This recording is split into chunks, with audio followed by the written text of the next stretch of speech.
Аудандық орталық кітапхана 18 наурыз ұлттық киім күніне арнап ұлттық киім ұлт бейнесі атты бейнеролигін ұсынады. Адам көркі шүберек, кез келген жанның бойына әсемдік сыйлап, талғаммен айшықтайтын бұйым үстіне киген киімі. Ата-бабаларымыз ұлттық киімдерімізді зор талғаммен сәнді әрі қонымды етіп үйлестіре білген. Киім-кешек тек шүберек қана емес, сол ұлттың мәдениетін, қоғамдық өмірінен сыр шертетін ажырамас бөлігі. Қазақтың ұлттық киім мен әшекей бұйымдарының түрі өте көп. Сан ғасырлар бойы ұрпақтан ұрпаққа мұра болып келе жатқан ұлттық киімдер әлі де өз құндылығын жоғалтқан жоқ.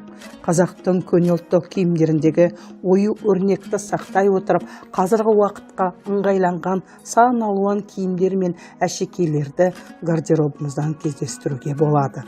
Хакім Ұлы Абай атамыз киім кию салты арқылы адамның мінез-құлқы, қоғамдағы орны, болмысы анықталады деген сөзі бар. Сондықтан еліміздің жастары сәнді және әдемі киінсе, олардың өмір сүру сапасы да жақсарып, ұлттық құндылығымыз да ұлықтала бермек.